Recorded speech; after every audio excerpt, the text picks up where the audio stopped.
Imagine మీరు 1 lakh rupees save చేశారు. అది 10 years తరువాత కూడా 1 lakh రూపీస్ గానే అంటుందా? Technically yes. But actually no.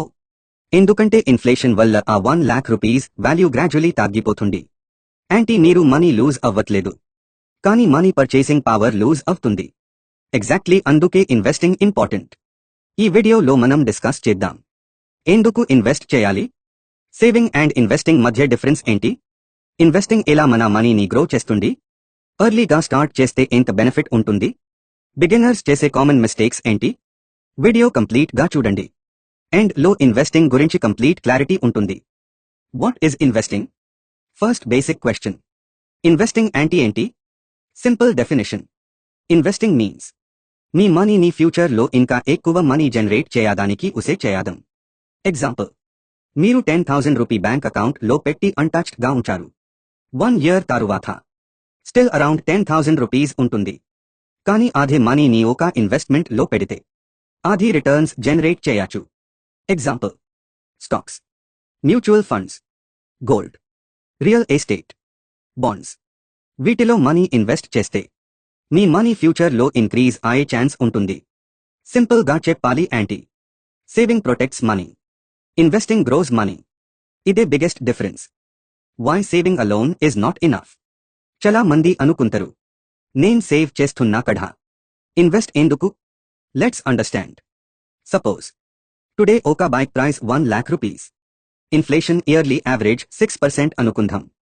10 years తర్వాత same bike price around 1.8 lakhs rupees అవ్వచ్చు. మీరు మాత్రం 1 lakh రూపీస్ సేవ్ చేసి ఉంటే బైక్ పర్చేస్ చేయలేరు. మనీ అమౌంట్ సేమ్, కానీ వాల్యూ డిక్రీజ్ అయ్యింది. ఇది ఇన్ఫ్లేషన్ ఎఫెక్ట్. కాబట్టి మనీని జస్ట్ సేవ్ చేయడం సరిపోదు. మనీ ఇన్ఫ్లేషన్ కన్నా ఫాస్ట్ గ్రో అవ్వాలి. అదే investing purpose. Power of compounding. ఇప్పుడు ఇన్వెస్టింగ్ లో most powerful concept compounding. Albert Einstein quote గురించి చాలా మంది మెన్షన్ చేస్తారు. Compounding is one of the most powerful financial concepts. Simple example చూద్దాం. సపోజ్ మీరు 1 lakh రూపీస్ ఇన్వెస్ట్ చేశారు. Annual return 12%. Year 1.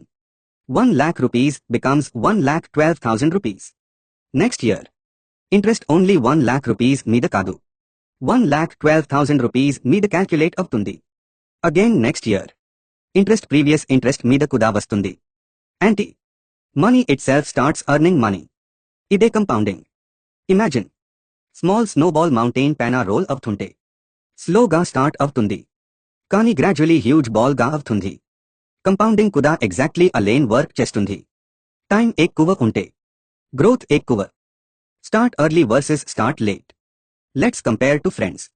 Rahul age 22లో ఇన్వెస్ట్ స్టార్ట్ చేశాడు. ఎవ్రీ మంత్ 5,000 రూపీస్ ఇన్వెస్ట్ చేస్తున్నాడు. కిరణ్ ఏజ్ 32లో స్టార్ట్ చేశాడు.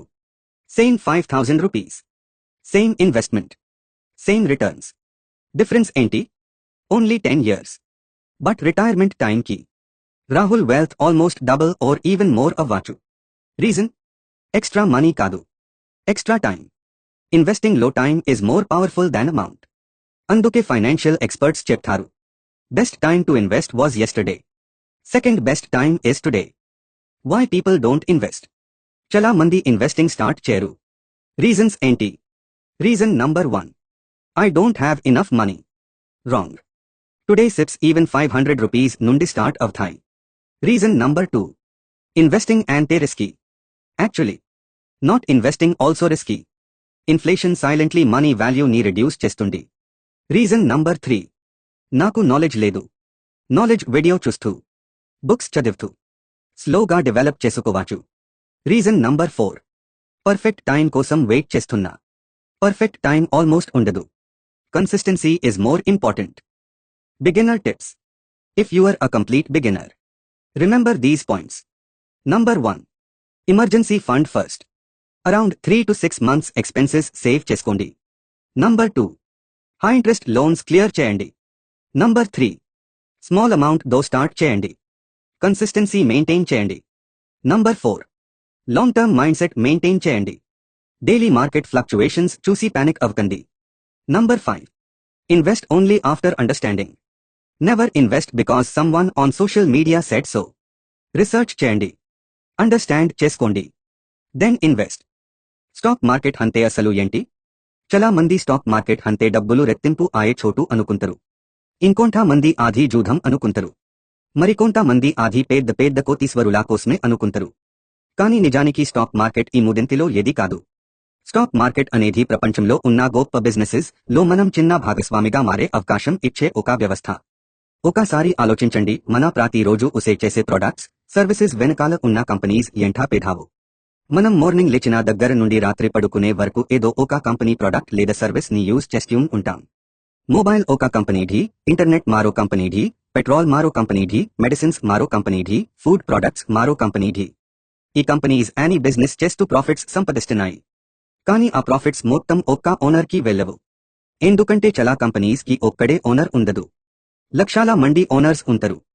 వాళ్ళందరినీ షేర్ హోల్డర్స్ అంటారు. ఇప్పుడు క్వశ్చన్ వస్తుంది, ఒక కంపెనీకి లక్షల మంది ఓనర్స్ ఎలా ఉంటారు?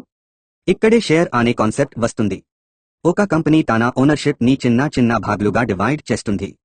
ఆ ప్రతి భాగాన్ని షేర్ అంటారు. మీరు ఒక షేర్ కొంటే ఆ కంపెనీలో చాలా చిన్న పర్సెంటేజ్ కి మీరు కూడా ఓనర్ అవుతారు. ఏచాంటి మీరు కంపెనీలో జాబ్ చేయకపోయినా, కంపెనీ బిల్డింగ్ కి వెళ్ళకపోయినా, ఆ బిజినెస్ లో మీకు కూడా ఓనర్షిప్ ఉంటుంది. ఇదే స్టాక్ మార్కెట్ యొక్క ఫౌండేషన్. అయితే కంపెనీస్ ఎందుకు తమ ఓనర్షిప్ ని పబ్లిక్ కి ఇస్తాయి? ఎందుకంటే ప్రతి బిజినెస్ కి గ్రో అవ్వాలంటే క్యాపిటల్ కావాలి. ఒక కంపెనీ కొత్త ఫ్యాక్టరీస్ కట్టాలనా, కొత్త ప్రొడక్ట్స్ లాంచ్ చేయాలనా, ఫారిన్ కంట్రీస్ కి ఎక్స్పాండ్ అవ్వాలనా, రీసెర్చ్ చేయాలనా చాలా డబ్బు అవసరం. ఆ డబ్బు కోసం బ్యాంక్ లోన్స్ తీసుకోవచ్చు. కానీ లోన్స్ కి ఇంట్రెస్ట్ ఉంటుంది. అందుకే చాలా కంపెనీస్ పబ్లిక్ దగ్గర నుండి మనీ రేజ్ చేయడానికి తమ షేర్స్ ని అమ్ముతాయి. కంపెనీ మొదటిసారి పబ్లిక్ కి షేర్స్ ఆఫర్ చేసినప్పుడు దానిని ఐపీఓ అంటారు. ఐపీఓ తర్వాత ఆ షేర్స్ స్టాక్ ఎక్స్చేంజ్ లో లిస్ట్ అవుతాయి. అక్కడి నుండి ఇన్వెస్టర్స్ ఒకరితో ఒకరు షేర్స్ కొనడం, అమ్మడం స్టార్ట్ చేస్తారు. ఇప్పుడు ఇంకో ముఖ్యమైన విషయం. చాలా మంది ఒక తప్పు చేస్తారు. నేను ఈ రోజు ఒక కంపెనీ షేర్ కొంటే నా డబ్బు డైరెక్ట్ జిఏ కంపెనీకి వెళ్తుంది అనుకుంటారు. అది ఐపీఓ టైంలో మాత్రమే జరుగుతుంది. ఐపీఓ అయిపోయిన తర్వాత మీరు కొనేది ఎక్కువగా ఇంకో ఇన్వెస్టర్ దగ్గర నుండి. ఏచాంటి స్టాక్ మార్కెట్ లో ఎక్కువ ట్రాన్సాక్షన్స్ ఓనర్షిప్ ట్రాన్స్ఫర్ మాత్రమే. కంపెనీ మారదు, ఓనర్స్ మాత్రమే మారుతారు. సరే, ఇప్పుడు అసలు మ్యాజిక్ ఏంటి అంటే షేర్ ప్రైస్ ఎలా డిసైడ్ అవుతుంది? చాలా మంది కంపెనీ ఓనర్ కి ఇష్టం వచ్చినట్టు ప్రైస్ పే చేస్తాడు అనుకుంటారు. కాదు. స్టాక్ మార్కెట్ లో ప్రైస్ ని ఎవరు ఒక్కరే డిసైడ్ చేయరు. ప్రైస్ ని డిసైడ్ చేసేది డిమాండ్ మరియు సప్లై. ఒక కంపెనీ ఫ్యూచర్ చాలా బాగుంటుందని ఎక్కువ మంది నమ్మితే ఆ షేర్ కొనడానికి కాంపిటీషన్ పెరుగుతుంది. డిమాండ్ పెరుగుతుంది. ప్రైస్ కూడా పెరుగుతుంది. అదే కంపెనీ ఫ్యూచర్ మీద కాన్ఫిడెన్స్ టార్గెట్ అందరూ అమ్మడం స్టార్ట్ చేస్తారు. సప్లై పెరుగుతుంది. ప్రైస్ పడిపోతుంది.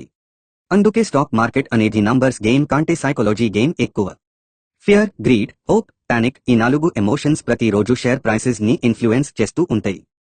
మరి కంపెనీ ప్రాఫిట్స్ పెరిగితే షేర్ ప్రైస్ ఎప్పుడు పెరుగుతుందా? అవసరం లేదు. ఎందుకంటే స్టాక్ మార్కెట్ ప్రెజెంట్ ని కాదు, ఫ్యూచర్ ని ప్రైస్ చేస్తుంది. కంపెనీ ఈ రోజు ప్రాఫిట్ సంపాదించింది అనేది ఆల్రెడీ అందరికీ తెలిసిన విషయం కావచ్చు. కానీ రేపు ఇంకా ఎక్కువ గ్రోత్ ఉంటుందని మార్కెట్ నమ్మితే అప్పుడే పెద్ద మూవ్మెంట్స్ వస్తాయి. అందుకే చాలా సార్లు గుడ్ రిజల్ట్స్ వచ్చినా షేర్ పడిపోతుంది. బ్యాడ్ రిజల్ట్స్ వచ్చినా షేర్ పెరుగుతుంది. ఎందుకంటే మార్కెట్ ఎక్స్పెక్టేషన్స్ మారిపోతాయి. మరి స్టాక్ మార్కెట్ లో డబ్బు ఎలా వస్తుంది? 2 మెయిన్ వేస్ ఉన్నాయి. మొదటిది క్యాపిటల్ అప్రిషియేషన్. అంటే మీరు 100 రూపాయలకి కొన్న షేర్ కొన్ని సంవత్సరాల తర్వాత 300 రూపాయలు అయితే మధ్యలో వచ్చిన డిఫరెన్స్ మీ ప్రాఫిట్. రెండోది డివిడెండ్. కొన్ని కంపెనీస్ తమ ప్రాఫిట్స్ లో కొంత భాగాన్ని షేర్ హోల్డర్స్ కి ఇస్తాయి.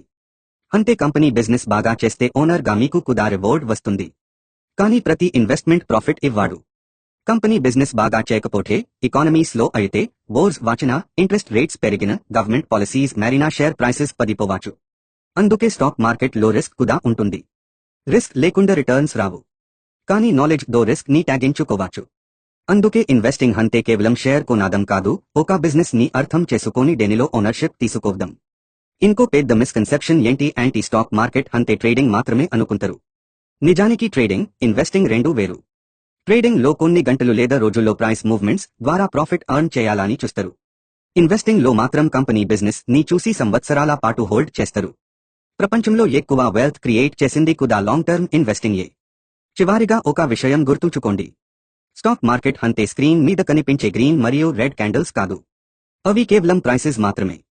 అసలు స్టాక్ మార్కెట్ అంటే ప్రపంచంలో ఉన్న బిజినెసెస్ కి ఓనర్షిప్ కొనుగోలు చేసే మార్కెట్ ప్లేస్. మీరు ఒక షేర్ కొన్న ప్రతిసారి ఒక బిజినెస్ లో చిన్న భాగాన్ని కొంటున్నారు. ఈ ఒక్క విషయం మీకు పూర్తిగా అర్థమైట్ స్టాక్ మార్కెట్ గురించి 50% నాలెడ్జ్ మీకు వచ్చినట్టే. మిగతా 50% అనేది కంపెనీస్ ని ఎలా అనలైజ్ చేయాలి, వాల్యుయేషన్ అంటే ఏంటి, రిస్క్ మేనేజ్మెంట్ ఎలా చేయాలి, పోర్ట్ఫోలియో ఎలా బిల్డ్ చేయాలి అనే విషయాలు. అవి నేర్చుకున్నప్పుడు మీరు షేర్స్ కొనే వ్యక్తి కాదు, బిజినెసెస్ లో ఇన్వెస్ట్ చేసే నిజమైన ఇన్వెస్టర్ అవుతారు. ఫ్రెండ్స్, ఈ వీడియోలో మనం స్టాక్ మార్కెట్ అంటే ఏంటి, షేర్ అంటే ఏంటి అనే బేసిక్స్ కంప్లీట్ గా చూసాం. కానీ ఒక ఇంపార్టెంట్ క్వశ్చన్ మిగిలిపోయింది. కంపెనీస్ పబ్లిక్ కి షేర్స్ ఎలా అమ్ముతాయి?